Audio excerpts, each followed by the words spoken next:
थंडी 3 दिवसापासून कमी झाली आहे, त्यामुळे जरा जोरदार ऊर्जामय वातावरण निर्माण झालं पाहिजे।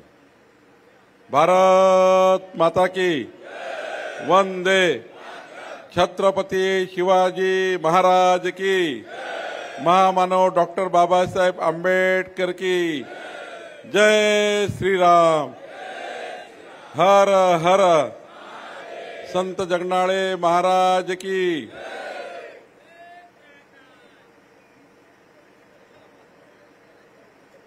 आपल्या 2 तारखेला होणाऱ्या निवडणुकीमध्ये आपण सर्वांनी, आपल्या नातेवाईकांनी, आपल्या सर्वांच्या परिवारातील सर्व मतदारांनी आणि तुमच्या आजूबाजूला राहणाऱ्या 10-15 घराकडे जाऊन मधुराताई मदनकर यांच्या कमळ चिन्हावर मतदान करण्याकरता सर्वांना एक मत हे मतदानाकरता आणून माननीय मधुराताई मदनकर यांच्या कमळ चिन्हावर आणि आमचे जे नगरसेवक उभे आहेत कमळ चिन्हावर त्या सर्व नगरसेवकांना निवडून आणण्याची विनंती माननीय मुख्यमंत्री देवेंद्र फडणवीसजी करण्याकरता भंडाराला येणार आहे। मी तुम्हाला देवेंद्रजीचं निमंत्रण देण्याकरता आलो आहे। बंधू भगिनींनो, 29 तारीख ना, 29 तारखेला देवेंद्रजी मधुराताईच्या कमळ चिन्हावर मतदान करण्याची विनंती करण्याकरता भंडारला येणार आहे। बंधू भगिनींनो, माननीय नितीन गडकरीजींनी आपल्याला सुद्धा विनंती केली आहे, मला पाठवलेला आहे, सांगितलं आहे की नितीनजींनी आपल्याला गॅरंटी दिली आहे विकासाची। नितीनजीची विनंती तुम्हाला सांगण्याकरता आलो आहे। मधुराताईच्या कमळ चिन्हावर मतदान करण्याकरता माननीय नितीन गडकरीजींनी आपल्याला या ठिकाणी विनंती केली आहे। बंधू भगिनींनो, व्यासपीठावर माननीय माजी मंत्री प्रणय फुकेजी, आपले माजी खासदार सुनील मेंढेजी, माजी आमदार माननीय बाळाभाऊ अंजनकरजी, आपले माजी आमदार बाळाभाऊ काशीकरजी, आपले अध्यक्ष आशुभाऊ गोंडाणेजी, हेमंतजी देशमुख, रामदासजी सहारे, जॅक्कीजी रावलानी, कल्याणताई निखाळे, मयूरजी बिसेन, सचिनजी कुंभलकर, मनोजजी साकोरे, रुपेशजी बांगळकर, नितीनजी कारमोरे, अक्षय भिवगडे, महेंद्रजी निंबाळते, माहेश्वरीताई नेवारे, वर्षाताई साकोरे, युगकांतासाहेब रहांगडाले, मुकेशजी थानथराटे, शुभांगीताई मेंढे, अनुराधाताई अमीन, रामकुमार गजबिये, नितीनजी कळव, व्यासपीठावर बसलेले सर्व मान्यवर ज्यांची नावे मी घेऊ शकलो नाही त्यांनी क्षमा करावी।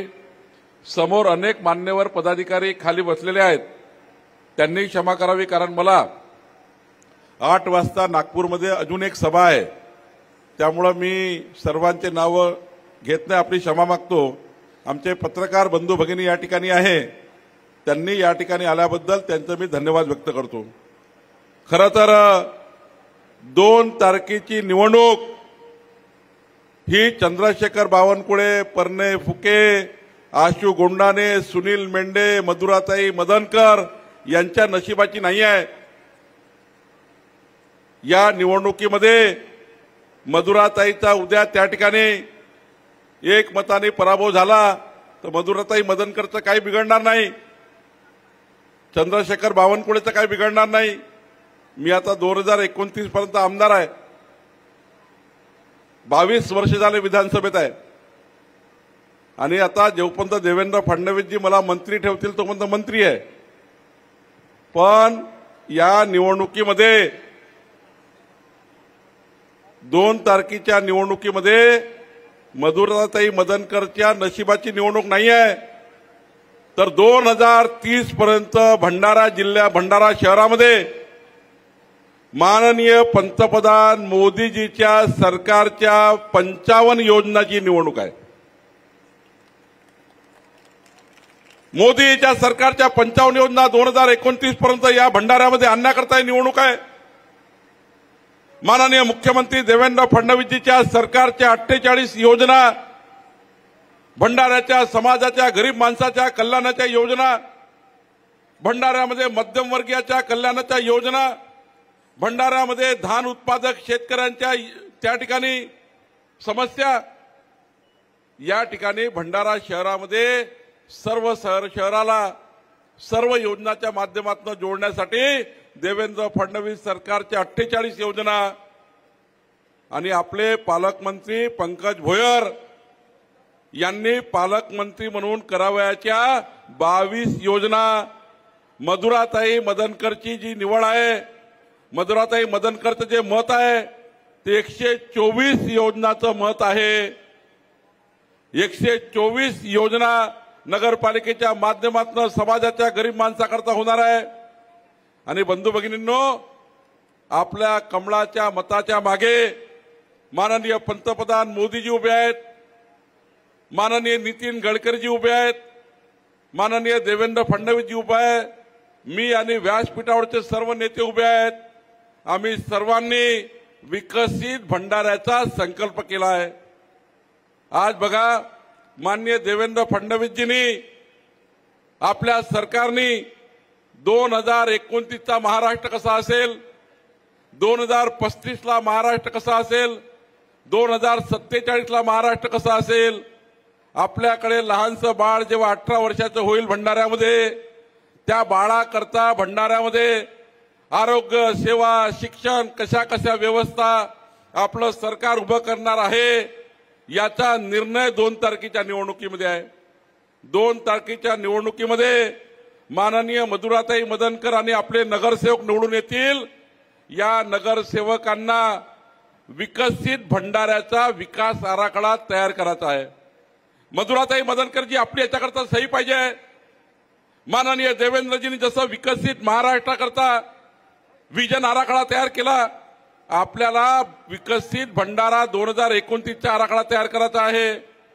2029 चा भंडारा कसं असेल, 2035 चा भंडारा कसं असेल आणि 2047 चा भंडारा कसं असेल, याचा आराखडा कोण करेल? तर मधुराताई मदनकर आपली सही लागणार आहे। आपली सही झाल्यानंतर माननीय पालकमंत्री पंकज भोयर या आराखड्याला मंजुरी देणार आहे आणि ही मंजुरी झाल्यानंतर माननीय मुख्यमंत्री देवेंद्र फडणवीसजी या आराखड्यावर सही करणार आहे। आणि म्हणून 2 तारखेची निवडणूक ही विकसित भंडाराची आहे। बंधू भगिनींनो, भंडाऱ्यामध्ये आज या ठिकाणी मला मधुराताईंनी सांगितलं की या भंडारा शहराच्या संपूर्ण विकासाकरता महाराष्ट्र सरकारकडनं, दिल्ली सरकारकडनं विकासाकरता मोठ्या प्रमाणावर आपल्याला योजना आणाव्या लागणार आहे।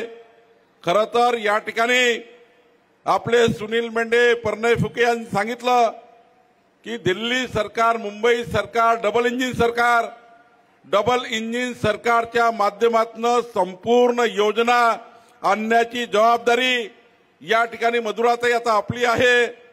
कारण भंडाऱ्याच्या विकासाचा संकल्प या बैठकीत होणार आहे। माननीय मुख्यमंत्री देवेंद्र फडणवीसजी 29 तारखेला आपल्या भंडारा शहराच्या विकासाचा नवा संकल्प मांडणार आहे। मला या ठिकाणी नितीन गडकरीजींचे आभार मानायचे आहे। त्यांनी नागपूर भंडारा रस्त्याला 6 पदरी रस्ता मंजूर केला। 40 मिनिटात भंडाराचा व्यक्ती त्या ठिकाणी नागपूरमध्ये पोहोचणार आहे। खऱ्या अर्थाने 2200 कोटी रुपयाचा रस्ता नितीन गडकरीजींनी मंजूर केला आणि मला सांगितलं की भंडाऱ्याकरता सर्वात मोठी गिफ्ट 6 पदरी सिमेंट काँक्रीटचा रस्ता नागपूरपर्यंत करण्याचा निर्णय माननीय नितीन गडकरीजींनी घेतला आहे। बंधू भगिनींनो, खऱ्या अर्थाने मधुराताईची निवडणूक ही महाराष्ट्र सरकारच्या सर्व योजनाची आहे। मला या ठिकाणी अभिमान आहे की आपल्या मधुराताईंनी मागचे 5 वर्ष, त्यापूर्वी मदनकरजींनी मागच्या 10 वर्षामध्ये भंडारा शहराकरता आपल्या त्या भंडाऱ्याच्या नगरपालिकेच्या सभागृहामध्ये अनेक प्रश्न मांडले, विकासाचे प्रश्न मांडले। आपल्या भागाच्या विकासाकरता त्यांनी काम केलं। अनेक उच्च शिक्षित, उत्कृष्ट सामाजिक, सांस्कृतिक, धार्मिक कार्यामध्ये मधुराताईंनी आपलं जीवन धार्मिक, सामाजिक, सांस्कृतिक कार्यामध्ये या ठिकाणी काम केलं आहे. भंडाऱ्याला एक सुरक्षा कवच देण्याकरता काम केलं आहे. आणि मला मगाशी मधुराताईंनी सांगितलं की भंडाऱ्याची गल्लोगल्ली सुरक्षित करायची आहे. सरकारच्या दोन जबाबदाऱ्या आहेत. एक जबाबदारी आहे जनतेच्या मालमत्तेचं रक्षण करणे, जबाबदारी महसूल मंत्री म्हणून माझी आहे. आपल्या खाजगी मालमत्ता असतील, सार्वजनिक मालमत्ता असतील, या खात्याची जबाबदारी माननीय मुख्यमंत्र्यांनी मला दिली आहे. पोलिसांना तुमच्या जीवाचं रक्षण करण्याची जबाबदारी आहे. आणि म्हणून एकीकडे तुमच्या जीवाचं रक्षण करणे, दुसरं मालमत्तेचं रक्षण करणे, या जबाबदाऱ्या सरकारच्या माध्यमातून आमच्यावर आहे. आणि मधुराताई, परनयजी, सुनीलजी, मी आपल्याला आश्वस्त करतो, या भंडारा शहराची गल्ली न गल्ली, घर न घर, जेवढे घर भंडारा शहरात असतील, जेवढ्या गल्ल्या असतील, जेवढे रोड असतील, या सर्व शहराला सीसीटीव्ही सर्व्हिलन्स करून या शहराची संपूर्ण सुरक्षा करण्याचा निर्णय. माझी बहीण रात्री 2 वाजता जरी रस्त्याने गेली तरी कुणाची वाकडी नजर करण्याची हिंमत होणार नाही. असं भंडारा शहर करण्याचा निर्णय, स्मार्ट सिटी करण्याचा निर्णय, स्मार्ट त्या ठिकाणी या ठिकाणी नेटवर्क करण्याचा निर्णय आपण केला. पोलिसांनी मार्वल टेक्नॉलॉजीच्या माध्यमातून भंडारा शहराचं संपूर्ण सीसीटीव्ही सर्व्हिलन्स, कोणाची चोरट्याची हिंमत होणार नाही. आमच्या भंडाऱ्याच्या कुठलीही घरफोडी करण्याची कुणाची हिंमत होणार नाही. या शहरात बदमाशी करण्याची, गुंडागर्दी करण्याची, असा निर्णय मधुराताई आपल्या निवडणुकीच्या माध्यमातून आपण करणार आहोत. भंडारा शहराला सुरक्षित करण्याचं काम आपण या ठिकाणी करणार आहोत. आणि म्हणून आमच्या लाडक्या बहिणीची सिक्युरिटी आम्ही करणार आहोत. आपल्याला आम्ही शब्द दिला होता, या महाराष्ट्रात जर आपलं सरकार आलं तर महाराष्ट्राचं सरकार 2.5 कोटी लाडक्या बहिणींना 32,000 कोटी रुपयाची योजना आम्ही केली. छत्तीसगड, मध्य प्रदेशमध्ये जशी 25 वर्षापासून योजना सुरू आहे, त्याचप्रमाणे महाराष्ट्रात जोपर्यंत आपलं सरकार आहे, आम्ही लाडक्या बहिणीची योजना सुरू ठेवू. आणि लाडक्या बहिणीची योजना पुन्हा मजबूत करण्याचं काम, अजून मजबूत करण्याचं काम आम्ही या ठिकाणी करणार आहोत. आमच्या लाडक्या बहिणीची योजना प्रचंड मजबूत करणार आहोत. मधुराताई, आम्ही या ठिकाणी संकल्प केला. नागपूरमध्ये परवा परनयजी तुम्ही होते, 2000 महिला बचत गटांना 1 लाख रुपयाचं अनुदान दिलं, कर्ज नाही. 10चा महिला बचत गट 1 लाख रुपये फिरतं भांडवल दिलं. आम्ही त्यांना ते पैसे वापस मागणार नाही, कारण महिलांनी रोजगार करण्याकरता लाडक्या बहिणीच्या सोबतच त्यांना 10 महिलांना 1 लाख रुपयाचं फिरतं भांडवल म्हणजे रोजगार निर्मिती करण्याकरता आपण साधन दिलं. मी तुम्हाला मधुराताई, तुम्ही या भंडाऱ्याच्या 300 महिला बचत गटांना 1 लाख रुपयाची योजना तयार करा. महाराष्ट्र सरकार आपल्यालाही मदत करेल. महाराष्ट्र सरकार आपल्याला या ठिकाणी 1 लाख रुपये एका महिला बचत गटाच्या नागपूरच्या योजनेसारखी आपली भंडाऱ्याची योजना आपण तयार करू. खऱ्या अर्थाने आमच्या लाडक्या बहिणीचा रोजगार या ठिकाणी झाला पाहिजे. आपल्या सरकारने शब्द दिला होता, 45 लाख शेतकरी, भंडाऱ्याचे शेतकरी असतील, त्यांच्या शेतामध्ये जो पंप आहे, या महाराष्ट्रामध्ये 27,000 कोटी रुपये, एक कमळाचं मत 27,000 कोटी रुपयाचा निर्णय झाला.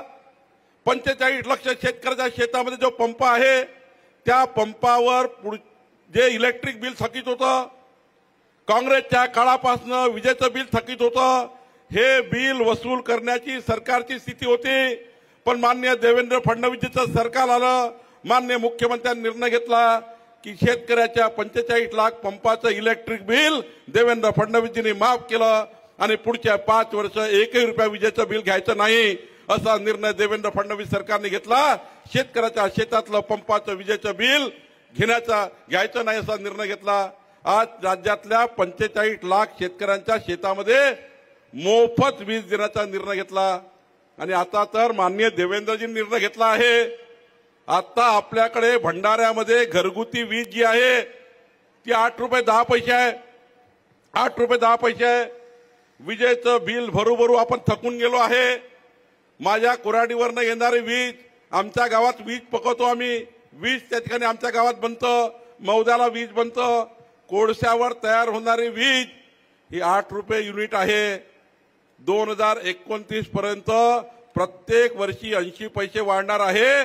म्हणजे 2029 जेव्हा येईल तेव्हा आपल्याकडे इलेक्ट्रिक बिल 12 रुपये रेट होणार आहे. देवेंद्र फडणवीसजींनी निर्णय केला, आता 12 रुपये भराची गरज नाही. मुख्यमंत्री सौर वाहिनी योजना आणली, त्या योजनेतनं 2 रुपये 80 पैशामध्ये सूर्यावर वीज तयार होणार आहे आणि भंडाऱ्याच्या जनतेला 6 रुपयामध्ये वीज देण्याचा निर्णय आपल्या सरकारने केला. 12 रुपयाची वीज 6 रुपयामध्ये आपलं सरकार देणार आहे. आपलं सरकार हे गरीब माणसाच्या कल्याणाकरता काम करत आहे. बंधू भगिनींनो, माननीय पंतप्रधान मोदीजींनी दीपावलीच्या पूर्वी 7 दिवसापूर्वी आपल्या मध्यमवर्गीय, आर्थिक दुर्बल, गरीब कल्याणाच्या लोकांकरता, धननगला करता नाहीये, मर्सडीज गाडी, घोडा गाडी, बंगला त्याच्याकरता नाही, पण या ठिकाणी बसलेल्या सर्वसाधारण जनतेकरता झोपून उठल्यापासून झोपतपर्यंत मनुष्याला जेवढ्या वस्तू लागतात, झोपून उठल्यापासून झोपतपर्यंत मनुष्याला जेवढ्या वस्तू लागतात त्या सर्व वस्तूवर 27% टॅक्स माफ करण्याचं काम मोदीजीच्या सरकारने केलं. 100 रुपयाची वस्तू 63 रुपयात देण्याचं काम मोदीजीच्या सरकारने केलं. या दीपावलीमध्ये 6 लाख कोटी रुपयाची खरेदी झाली, विक्री झाली. कारण 27% रेट महाराष्ट्राचा कमी करण्याचं काम, जीएसटी कमी करण्याचं, जगातल्या कुठल्याही देशामध्ये 27% टॅक्स माफ झालं नाही. पण तुम्ही एक कमळाला मत दिलं होतं म्हणून या ठिकाणी टॅक्स माफ झालं. आज बघा, माननीय पंतप्रधान मोदीजींना पंतप्रधान करत असताना या ठिकाणी सुनील मेंढे निवडणूक पराभूत झाले. एक बूथवर 20 मतं मिळाले असते, एक बूथवर 20 मतं मिळाले असते तर सुनील मेंढे खासदार राहिले असते. आणि सुनील मेंढे खासदार राहिले असते तर माननीय पंतप्रधान मोदीजींच्या सोबत या भंडाऱ्याला जोडण्याचं काम केलं असतं. आपण काँग्रेसला मतं दिले, काँग्रेसला पंजा निवडून आला. कुठे गेले खासदार? कुठे गेले खासदार? आणि काँग्रेसची परिस्थिती अशी आहे, आज खासदार गायबच आहे. पण नानाभाऊची हालत फार खराब आहे. काल मी विजय वडेट्टीवारच्या गावात गेलो, ब्रह्मपुरीमध्ये अशी परिस्थिती आहे, त्याच्या 5000 कार्यकर्त्यांनी भारतीय जनता पार्टीत पक्ष प्रवेश केला. सावलीमध्ये गेलो, वडेट्टीवारच्या सावलीमध्ये, तिथे 3000 कार्यकर्त्यांनी, राहुल बोंबावांनी पार्टी प्रवेश केला. पुढे गेलो मी, त्या ठिकाणी नागपूरमध्ये उमरेडमध्ये बाबूरावजी झाडे यांचा मुलगा 20 वर्ष काँग्रेसचे अध्यक्ष, त्यांनी पार्टी सोडली.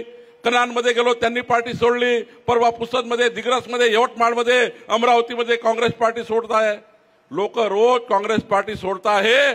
काँग्रेस पार्टी किंचित होत चालली आहे. आणि बंधू भगिनींनो, मी त्या लोकांना विचारलं, तुम्ही भाजपमध्ये कशा करता येत आहे? नगरसेवक बनण्याकरता येत आहे, जिल्हा परिषद मेंबर बनण्याकरता येत आहे? त्यांनी सांगितलं, साहेब नाही, आम्ही भाजपमध्ये येतो आहे, हा दुपट्टा घालतो आहे, एवढ्या करता घालतो आहे की माननीय देवेंद्र फडणवीसजींनी 2047चा विकसित महाराष्ट्राचा संकल्प केला.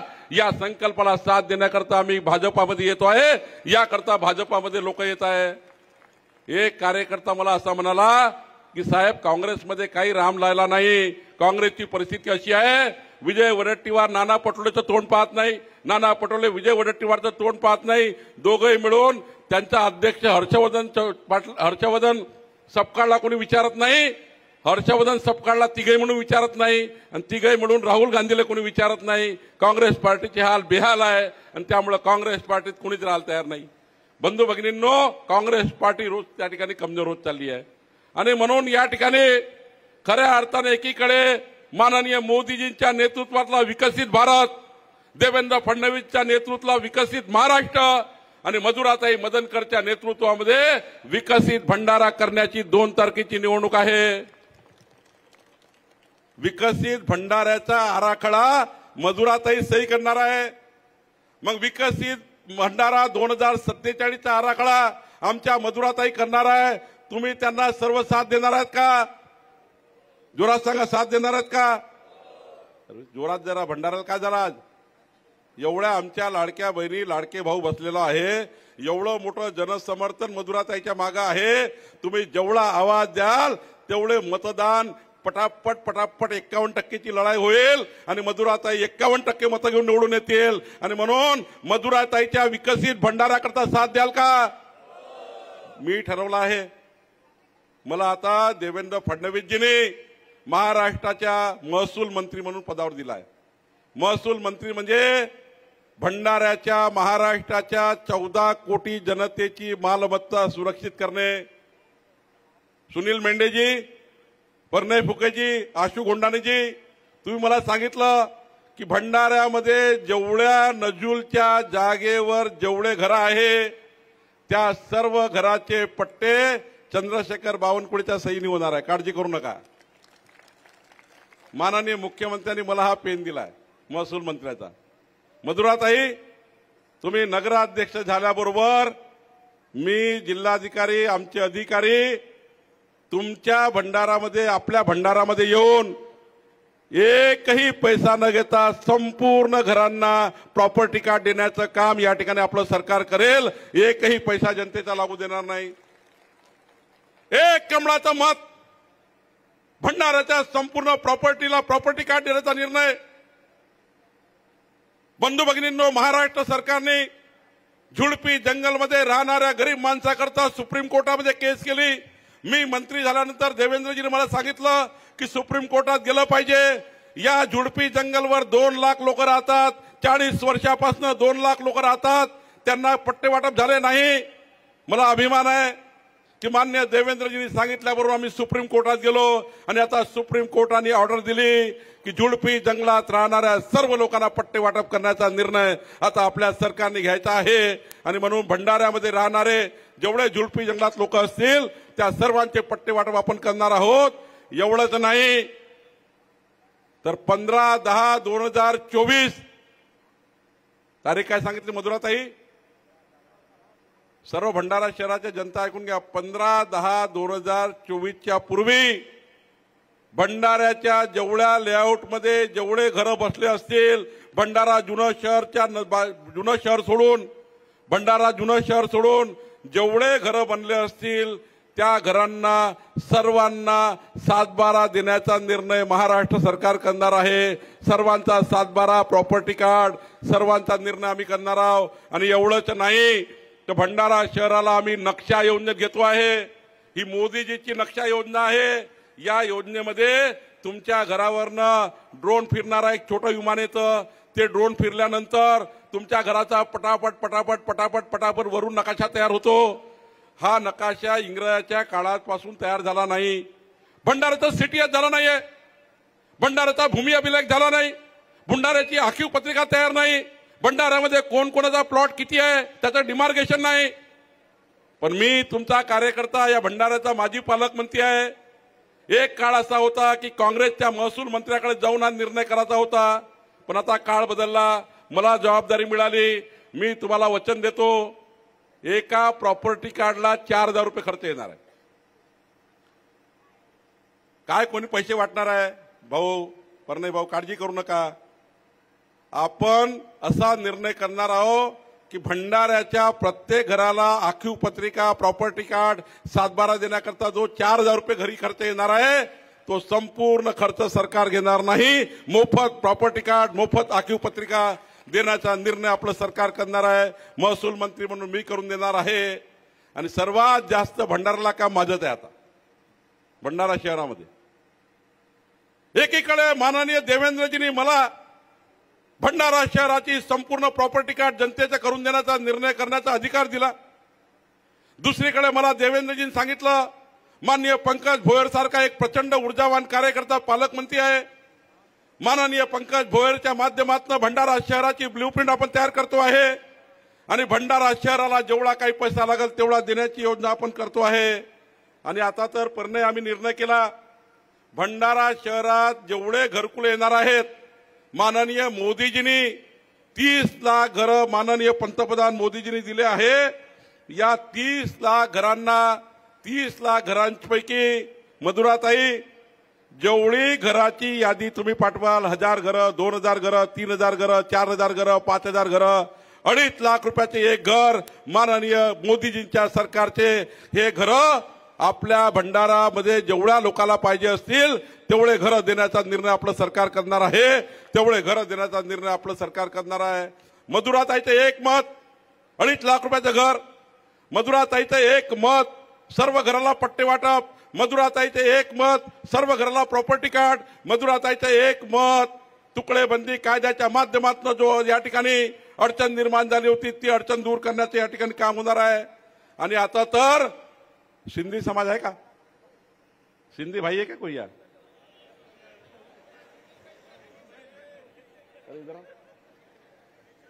अरे भाई 75 साल निर्णय नहीं हुआ था। मैंने देवेंद्र जी ने निर्णय किया है सिंधी समाज का घर जहां होगा व्यवसायिक दुकान होंगे, जो जो प्रॉपर्टी आपकी महाराष्ट्र में है सब प्रॉपर्टी मुफ्त में क्लियर कर दिया, चिंता मत करो, आपका सब ऑर्डर निकाल दिया है। इसलिए आता बघा एक कमळाचं मत चंद्रशेखर बावनकुळेचं मत किती महत्वाचं होतं। एक कमळाचं मत सिंधी समाजात 75 वर्ष झाले पाकिस्तानमधून, त्यावेळी 1947 मध्ये जेव्हा फाळणी त्या ठिकाणी पाकिस्तानचे लोक, जे आपले लोक हिंदू समाजाचे लोक, सिंधी समाज यावेळी इकडे देशामध्ये आला, तिकडे पाकिस्तानचा फाळणी झाली, तेव्हापासून या गरीब माणसाला त्या ठिकाणी सिंधी समाजाला पट्टे वाटप देण्याचा निर्णय कुणीच झाला नाही। पण देवेंद्र फडणवीस सरकारला मला अधिकार मिळाले, मंत्रिमंडळाच्या बैठकीत जाऊन सिंधी समाजाचा निर्णय झाला। 75 वर्षानंतर आज मला या ठिकाणी पुण्याचं काम करायला मिळालं, आपल्या आशीर्वादाने मिळालं, तुम्ही कमळाला मतं दिले म्हणून मिळालं, आपलं सरकार आल्यामुळे मिळालं। आणि म्हणून हे पुण्याचं काम भंडाऱ्याच्या प्रत्येक गरीब माणसाकरता मी करणार आहे। हेच पुण्याचं काम सरकारी जागेवर राहणाऱ्या प्रत्येक घरांना कायदेशीर करण्याचा निर्णय आता आपण करणार आहोत। बंधू भगिनींनो, आता तर परने भंडारा जिल्ह्यात जेवढे रेती घाट आहे, मीडियाच्या बंधूंनो, यहाँ पे हमारे मीडिया वाले रेती घाट वाले हैं क्या भैया का जाफरी जी, हाँ सॉरी, जाफरी जी रोज लिखते हैं, उनका दिल जाता ही नहीं, रेती घाट वाले के खिलाफ लिखते। मैं उनकी दिन भर देखता हूं न्यूज। आता आपण निर्णय घेतला की भंडारा शहराकरता जेवढी लोकांना रेती लागेल, भंडाऱ्याचे घरकुल बांधण्याकरता रेती लागेल, भंडाऱ्यामध्ये घरकुल बांधण्याकरता मोफत 5 ब्रास वाळू रेती देणार आहोत। आणि भंडाऱ्यामध्ये खाजगी घर बांधणारा असेल, ज्यांना आपलं घर बांधायचं असेल, त्यांनी आता ठेकेदाराकडे जायची नाही, आपलं तहसीलदारकडे अर्ज करायचा आणि तहसीलदारकडे रॉयल्टी पास घेऊन आपलं प्रायव्हेट घर बांधकाम करायचं। भंडारा शहरामध्ये जेवढे शासकीय बांधकाम चालू असेल त्या सर्व शासकीय बांधकामाला मोफत या ठिकाणी तहसीलदारच्या माध्यमातून केवळ 600 रुपयाची रॉयल्टी घेऊन भंडाऱ्याचे सरकारी बांधकाम करण्याकरता सर्व घाटामध्ये, सर्व रेती घाटामध्ये 10% वाळू स्थानिक वापराकरता देण्याचा निर्णय आपल्या सरकारने घेतला। 10% वाळू गावकऱ्याच्या वापराकरता देण्याचा निर्णय, ट्रॅक्टर लावायचे नाही तर 10% वाळू त्या ठिकाणी देण्याचा निर्णय आपण घेतला आहे आणि याकरता आपण काम करणार आहोत। बघा एक कमळाचं मत मधुराताईचं किती महत्वाचं राहणार आहे। मी तुम्हाला किती महत्वाचं मत आहे सांगतोय, आपण जे मतदान करतो ते किती महत्वाचं असतं। आतापर्यंत महाराष्ट्रामध्ये आपले जे लहान लहान मुलं शाळेत शिकतात, शाळेचे दाखले, domicile certificate, caste certificate, nationality certificate, 18 प्रकारचे डॉक्युमेंट वेगवेगळे आपल्या विद्यार्थ्यांना लागतात। विद्यार्थ्याच्या डॉक्युमेंट करता आतापर्यंत 500 रुपयाचा स्टॅम्प लागायचा। देवेंद्र फडणवीस सरकार आलं, मी महसूल मंत्री झालो, मला अधिकार प्राप्त झाले आणि आता भंडाऱ्यामध्ये महाराष्ट्रातल्या कुठल्याही विद्यार्थ्यांना 1 रुपयाचा स्टॅम्प पेपर लागणार नाही, 1 रुपयाचा स्टॅम्प पेपर लागणार नाही। एक कमळाचं मत, 1 रुपयाचा स्टॅम्प पेपर लागणार नाही। आणि म्हणून बंधू भगिनींनो, मी तुम्हाला सवाल करायला आलो आहे, विकासाची 4 चाकाची गाडी, एकीकडे देवेंद्र फडणवीसजीचे 1 चाक जे 48 योजना घेऊन येणार आहे, एकीकडे मोदीजीच्या सरकारचे 1 चाक जे 55 योजना घेऊन येणार आहे, एकीकडे माझा आणि पंकज भोयरचा चाक, परनय फुकेजी आपण सर्व 1 चाक आहोत विकासाचे। आणि आता शेवटचं चाक कुणाचं लावायचं आहे? मधुराताई, विकासाचं 4थं चाक लावणार की नाही लावणार आहे? 3 चाक ऑलरेडी आपल्याकडे आहे। माननीय मोदीचं चाक आपल्याकडे आहे विकासाचं, देवेंद्रजीचं आहे, नितीनजीचं आहे, चंद्रशेखर बावनकुळेचा आहे, पंकज भोयरचा आहे, बाकी परनय फुके, बाकी सर्व सुनील मेंढे हे विकासाचे या ठिकाणी सहकारी आहे। आमदारकी पूर्ण परनय फुकेंनी भंडाऱ्याला दिली आहे। बंधू भगिनींनो, ही 4 चाकाची विकासाची गाडी चौथं चाक 2 तारखेला आपल्याला लावायचं आहे. मला आज या सभेतनं गॅरंटी द्याल का? जरा मागचे आमचे भाऊ, या सभेतनं गॅरंटी द्याल का? विकासाचं चौथं चाक या गाडीला लावायचं आहे.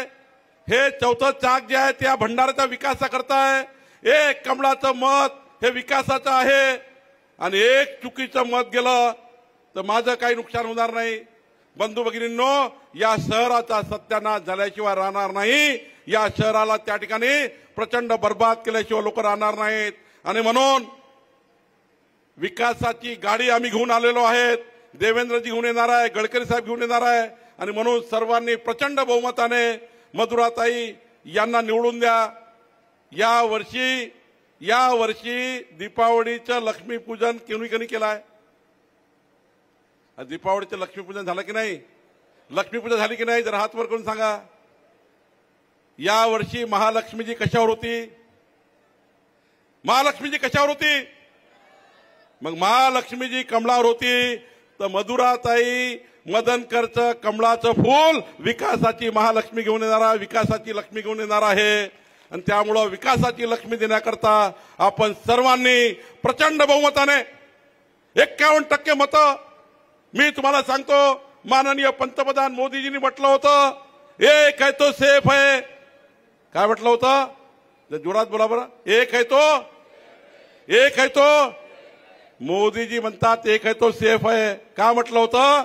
आपण जर आपसातले मतं खायला लागलो, एकामेकाला मतं द्यायला लागलो, एकच निर्णय करावा लागेल. तुकड्या तुकड्यांनी निर्णय करू नका, तुकड्या तुकड्यांनी वाटून घेऊ नका. एक है तो सेफ है च्या भूमिकेत राहा आणि प्रचंड ताकदीने 51% मतं घेऊन मधुराताईला निवडून आणा. मी तुम्हाला जबाबदारी घ्यायला आलो आहे. मधुराताई, मंत्रालयामध्ये जेवढे कागद तुम्ही घेऊन याल, आमचे नगरसेवक जेवढा पैसा मागेल, आमचे नगरसेवक जेवढा निधी मागेल, मी तुम्हाला जबाबदारीने सांगतो. मी जरी नागपूरचा पालकमंत्री असेल, मी अमरावतीचा पालकमंत्री आहे, पण जास्तीत जास्त लक्ष मी भंडाऱ्याला देईल आणि माननीय देवेंद्रजीकडनं जेवढा पैसा लागेल तेवढा आणून देण्याची जबाबदारी माझी राहील. मधुराताईच्या प्रचंड ताकदीच्या विकासाच्या योजनेला मी मजबूत करेल. आणि मी सांगितलं, मला जो अधिकार प्राप्त आहे त्या अधिकारातनं संपूर्ण भंडारा शहराची एकही प्रॉपर्टी अनधिकृत राहणार नाही. सर्व प्रॉपर्ट्या रेग्युलाइज करून देण्याचं काम चंद्रशेखर बावनकुळे केल्याशिवाय राहणार नाही. एवढंच वचन मी देतो. तुम्ही फक्त मला 2 तारखेचं वचन द्या. 2 तारखेचं वचन कोण कोण देणार आहे?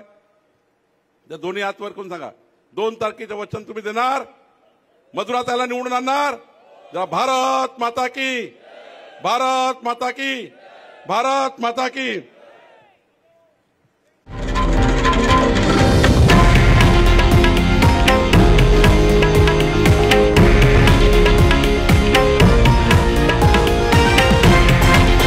हे आहे देशातील नंबर 1 न्यूज नेटवर्क आणि आपण पाहत आहात TV9 मराठी, एकमेव.